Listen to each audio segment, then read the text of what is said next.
സിപിഎമ്മിന്റെ ആരോപണം മുൻ ജില്ലാ സെക്രട്ടറി മുൻ MLA ആയ രാജഗോപാൽ ഉന്നയിച്ചത് ഡാം മാനേജ്മെന്റ് പാളിച്ചി ഈ സർക്കാർ സ്പോൺസേഡ് ഒരു വെള്ളപ്പൊക്കമാണ്, പ്രത്യേകിച്ച് റാണിയിലടക്കമുണ്ടായതാണ്.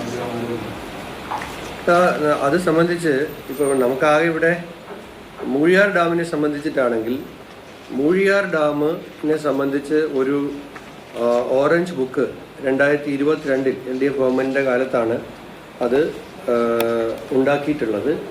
ആ ഓറഞ്ച് ബുക്കിലെ മാനദണ്ഡങ്ങൾ പാലിച്ചിട്ടുള്ള പ്രവർത്തനങ്ങളാണ് ഈ സമയത്തുണ്ടായിട്ടുള്ളത്. അപ്പോൾ അതിൽ ഇത് 2022 ഓറഞ്ച് ബുക്കാണ്. ആ ഓറഞ്ച് ബുക്കിൽ 6 ഡാമുകളെ സംബന്ധിച്ച് രാത്രി കാലങ്ങളിൽ ഷട്ടറുകൾ പ്രവർത്തിപ്പിച്ച് പെട്ടെന്ന് ജലം ഒഴുക്കി വിടേണ്ടി വന്നേക്കാവുന്ന ചെറിയ അണക്കെട്ടുകൾ കക്കയം, പെരിങ്ങൽകുത്ത്, ഷോളയാർ, കല്ലാർ, ഇരട്ടയാർ, ലോവർ പെരിയാർ, കല്ലാർകുട്ടി, മൂഴിയാർ, മണിയാർ, അരുവിക്കര, ഇത്തരം അണക്കെട്ടുകളിൽ നിന്നും രാത്രി ജലം തുറന്നുവിടുന്ന സാഹചര്യം ഉണ്ടോ എന്നത് പരിശോധിച്ച് KCB ജില്ലാ കളക്ടറെ അറിയിച്ച് കളക്ടറുടെ അനുവാദത്തോടുകൂടി തുറന്നുവിടുക. ഇത് 31-ാം തീയതി രാത്രി KCB കളക്ടർക്ക് അറിയിപ്പ് കൊടുക്കുകയും 190 മീറ്റർ ആവുന്നു അലർട്ട് ലെവൽ. കാരണം ഇത് ചെറിയ ഡാമാണ്, അസാധാരണമായി മഴ പെയ്തു കഴിഞ്ഞാൽ പെട്ടെന്ന് നിറയും.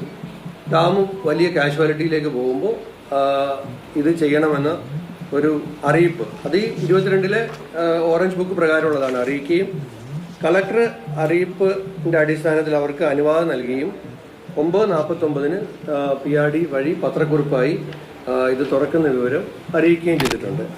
ഇത് സമാനമായ രൂപത്തിൽ എൻ്റെ കയ്യിലുള്ളത് 24, 25, 26 തുടക്കകാലത്ത് ഒക്കെ തന്നെ ഈ തരത്തിൽ പത്തനംതിട്ട ജില്ലയിൽ മൂഴിയാർ ഡാം മുമ്പ് രാത്രിയിൽ തുറന്നതിൻ്റെ ആ കാലത്തെ ഉത്തരവുകളും എൻ്റെ കയ്യിലുണ്ട്. എന്ന് മാത്രമല്ല, ഒരു ഞെട്ടിപ്പിക്കുന്ന ഒരു കമ്പാരിസൺ ഉള്ളത് ഇന്നത്തെ റെയിൻഫാൾ വടശ്ശേരിക്കരയിൽ 82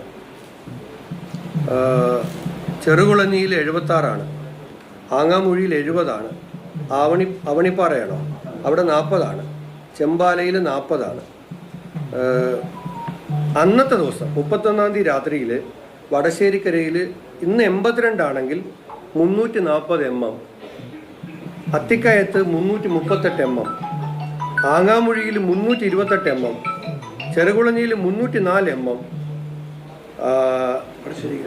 വടശ്ശേരിക്കര IDRBയിൽ 264 mm, ലാഹയിൽ 248 mm. അപ്പം ഈ സാഹചര്യം ഉണ്ടായി. അത് നേരത്തെ പറഞ്ഞ അവർ EB അറിയിക്കാനിടയായ സാഹചര്യമായിട്ട് ചേർത്ത് ഞാൻ പറഞ്ഞു എന്നുള്ളതേ ഉള്ളൂ. ഇന്ന് കോന്നിയിൽ 6.5 ഉള്ളൂ, 51. ഇതാണുള്ളത്. പിന്നെ അദ്ദേഹം പറഞ്ഞ മറ്റൊരു ആക്ഷേപം എനിക്ക് സത്യം പറഞ്ഞാൽ ഒരു സങ്കടം തോന്നിയ ഒരു കാര്യം കൂടിയാണ്. അത് ഞാൻ പറയാം.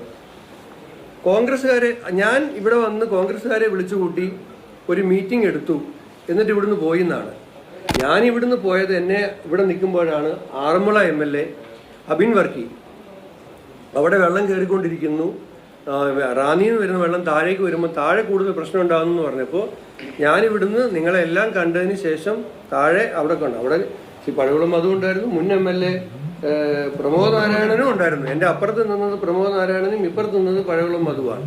അതിനുശേഷം ഞാൻ ഇവിടെ നിന്ന് നിങ്ങളെല്ലാം കണ്ടതിന് ശേഷം ഉദ്യോഗസ്ഥ തലത്തിൽ ഞങ്ങളൊരു റിവ്യൂ മീറ്റിംഗ്, കറണ്ടില്ലായിരുന്നു അവിടെ താലൂക്ക് ഓഫീസിൽ, MLAയുടെ സാന്നിധ്യത്തിൽ MLA അതുവരെയുള്ള കാര്യങ്ങളെല്ലാം ബ്രീഫ് ചെയ്ത് ശ്രീ പഴകുളം മധുവിൻ്റെ സാന്നിധ്യത്തിൽ നേതൃത്വത്തിൽ നടന്ന മീറ്റിങ്ങിൽ ഞാൻ പങ്കെടുത്തു. ഇദ്ദേഹം പറഞ്ഞത് കോൺഗ്രസ്സുകാരെ വിളിച്ചുകൂട്ടി ഞാൻ മീറ്റിംഗ് നടത്തിയെന്നാണ്. ഇവിടെ ഇരിക്കുന്നത് ഒന്ന്, പിന്നെ കളക്ടർ എൻ്റെ ഇപ്പുറത്തിരിപ്പുണ്ട്. കളക്ടർ ഞങ്ങളുടെ ബ്ലോക്ക് പ്രസിഡന്റ് ഒന്നുമല്ല. ഇപ്പുറത്തെ SP ഇരിപ്പുണ്ട്. ഇപ്പുറത്തിരിക്കുന്നത് DFO ആണ്.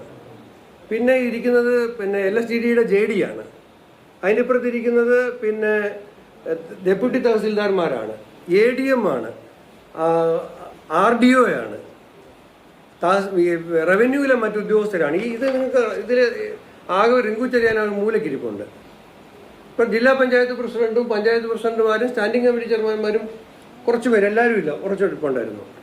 ബാക്കി ഇരിക്കുന്ന മുഴുവൻ ആളുകളും ഈ റാന്നി അസംബ്ലി മണ്ഡലത്തിലെ ഇത് തുടങ്ങിയ നിമിഷം മുതൽ ഈ റെസ്ക്യൂവിലും റീഹാബിലിറ്റേഷനിലും വർക്ക് ചെയ്യുന്ന DFO, DMO, SP, collector, ADM, RDO, tahsildar CPM ഉന്നയിച്ച ആരോപണങ്ങൾക്ക് ദൃശ്യങ്ങൾ സഹിതം മറുപടി നൽകുകയാണ് മന്ത്രി PC വിശ്വനാഥ്. യോഗത്തിൽ ആരൊക്കെ പങ്കെടുത്തു, അത് ആരൊക്കെയാണ് എന്ന് വിശദീകരിക്കുകയായിരുന്നു മന്ത്രി.